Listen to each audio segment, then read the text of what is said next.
हाँ भाई, तो आइए इस रिडॉक्स रिएक्शन को देखते हैं, है ना, और बैलेंस करते हैं और फिर सबके एन फैक्टर्स को निकालते हैं हर एक स्पीशी के। तो आइए HSO4 minus aqueous plus AS4 solid plus PB3O4 solid H plus के साथ दे रहा है ये। तो भाई साहब आइए सबसे पहले सबके ऑक्सीडेशन नंबर्स निकालते हैं, क्योंकि ये थोड़ा सा भयानक लग रहा है देखने में। तो ऑक्सीडेशन नंबर निकालेंगे तो मेरा डर खत्म होगा। अगर मैं यहाँ पर सल्फर का ऑक्सीडेशन नंबर निकालूं तो +6 है। AS4 अपनी नेचुरल स्टेट में एग्जिस्ट कर रहा है तो ये 0 है। PB3O4 में PB का अगर ऑक्सीडेशन नंबर निकाले तो +8/3 आएगा, फ्रैक्शनल ऑक्सीडेशन स्टेट आ रहा है इसका, मतलब नंबर आ रहा है, ठीक है। यहाँ पर अगर PB का निकाले तो PB +2 में आएगा, तो +8/3 से +2, ओके। सल्फर यहाँ पर भी +6 में आ रहा है, ठीक है, कोई दिक्कत नहीं है। यहाँ पर अगर आर्सेनिक का AS का ऑक्सीडेशन नंबर देखें तो मेरे ख्याल से दिस इज X-4, ठीक है, इज इक्वल टू -3, ठीक है। इस H को मैंने उधर ही ले लिया, तो ये कितना आ रहा है भाई? अरे सॉरी, कुछ गलत तो नहीं लिया, X-4 नहीं, X-8, X-8 is equal to -3, तो मेरे ख्याल से दिस इज +5। तो आर्सेनिक +5 में आ रहा है और H2O तो चलो छोड़ो। तो आपको दिख रहा होगा आर्सेनिक 0 से +5 में जा रहा है, PB +8/3 से +2 में जा रहा है। तो इट इज क्लियर कि किसका ऑक्सीडेशन हो रहा है, किसका रिडक्शन हो रहा है। सल्फर की थ्रू आउट चेंज नहीं हो रही है ऑक्सीडेशन स्टेट। तो आइए हम ऑक्सीडेशन हाफ बनाते हैं, रिडक्शन हाफ बनाते हैं, आपको क्लियर हो जाएगा सारा मामला। AS4 अगर हम देखें, AS4 कहां जा रहा है मेरे भाई? H2AsO4 नेगेटिव में, है ना। सबसे पहले आर्सेनिक को बैलेंस करते हैं। 4 यहाँ पर हमने कर दिया है। अब मुझे यहाँ पर कितने 4 16 ऑक्सीजनों की कमी दिखाई दे रही है, तो लेट्स ऐड हियर 16 H2O मेरे भाई, ठीक है।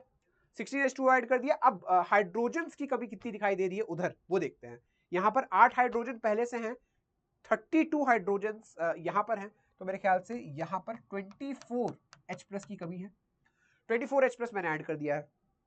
सो ये न्यूट्रल साइड है, यहाँ पर 4 नेगेटिव और 24 प्लस, यानी कि 20+ चार्ज है। तो 20 इलेक्ट्रॉन्स मैं इधर ऐड कर देता हूं ताकि ये भी न्यूट्रल साइड हो जाए। अच्छा, ये हाफ अब बैलेंस हो गया।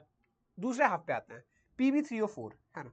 This is PB3O4 goes to PB2+। मैं PB2+ लिख रहा हूं क्योंकि सल्फर को मैं जबरदस्ती का इन्वॉल्व नहीं करना चाह रहा हूं, क्योंकि भाई उसकी ऑक्सीडेशन स्टेट चेंज नहीं हुई है, तो क्यों इन्वॉल्व करें हम। मेरे भाई जरा देखना, यहाँ पर सबसे पहले सल्फर को बैलेंस करते हैं, तो 3PB2+ कर लेते हैं, ठीक है। अब ऑक्सीजन ऐड करते हैं, क्योंकि मुझे इधर 4 ऑक्सीजनों की कमी दिख रही है, तो लेट्स ऐड 4 H2O, है ना। अब मैं अगर देखूं तो यहाँ पर 8 H+ को ऐड करना सही रहेगा। 8 H+ ऐड कर लिया मैंने, है ना। यहाँ 6+ चार्ज है, ठीक है, यहाँ 8+ चार्ज है, तो 2 इलेक्ट्रॉन्स यहाँ पर ऐड कर लेते हैं, जिससे हमें दोनों साइड बराबरी का चार्ज 6+ चार्ज मिल जाए, ठीक है। तो यहाँ पर अब 2 इलेक्ट्रॉन है, यहाँ पर 20 इलेक्ट्रॉन है। मेरे ख्याल से 2 और 20 का जो LCM है वो 20 ही आता है, तो इस साइड को मुझे 10 से मल्टीप्लाई कर लेना चाहिए और ऐड कर देना चाहिए, क्यों भाई। तो यहाँ पर आ जाएगा मेरे भाई AS4, है ना। यहाँ पर क्या आ जाएगा? AS4 plus this is 80H+ और 24H+ कैंसिल, 80 - 20 is 60, 60 - 4 is 56, तो यहाँ पर आ जाएगा 56H+ प्लस ये कितना मामला बैठ जाएगा 10 PB3O4 गोज टू। अच्छा, यहाँ पर बैठा है 16 H2O, यहाँ पर बैठा है 40 H2O, तो प्रोडक्ट साइड में आ जाएगा 16 और 40, 24 H2O प्रोडक्ट साइड में आ जाएगा, प्लस इधर और क्या क्या बैठ रहा है 4 H2AsO4 नेगेटिव प्लस यहाँ पर 30 PB+2।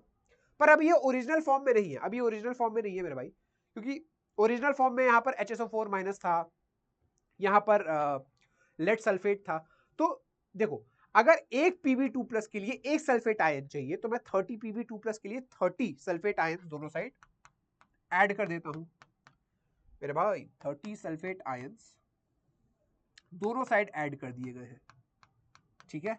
अच्छा, तो यहां 30 PbSO4 हो जाएगा, और एक H+ से एक सल्फेट आयन ने जब रिएक्शन की तो HSO4 बना, तो यहां पर 30 HSO4 हो जाएगा और 26 H+ बच जाएगा। So the final reaction will be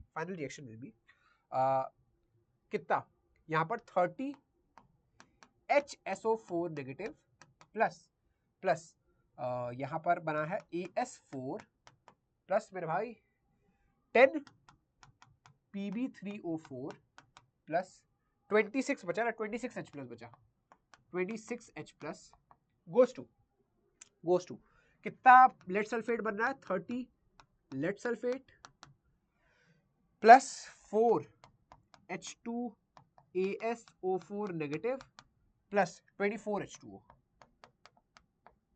ठीक है, कोई भी दिक्कत है क्या?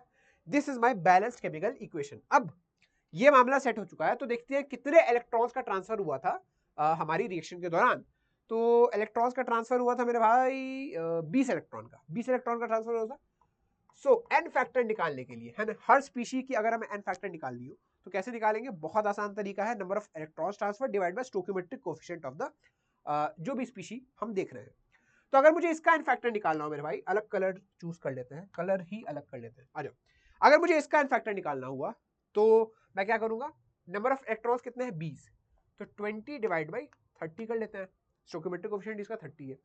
इसका एन फैक्टर निकालना हुआ तो 20 डिवाइड बाई 1, इसका 20 बाई 10, इसका 20 बाई 26, इसका 20 बाई 30, ठीक है, इसका 20 बाई 4, इसका 20 बाई 24। लो भाई, सबके एन फैक्टर भी आ गए, बैलेंस्ड रिएक्शन भी आ गई। तो मेरे ख्याल से ये क्वेश्चन हुआ यहीं पर समाप्त। अच्छा क्वेश्चन था, थोड़ा सा देखिएगा, बारीकियां थी थोड़ी सी, कुछ और चीजें भी एक्स्ट्रा करनी थी बैलेंसिंग के अलावा, इसको ओरिजिनल स्वरूप में ले आना था रिएक्शन को, और फिर एन फैक्टर निकालना था। This is a nice question, देखिएगा इसको जरूर।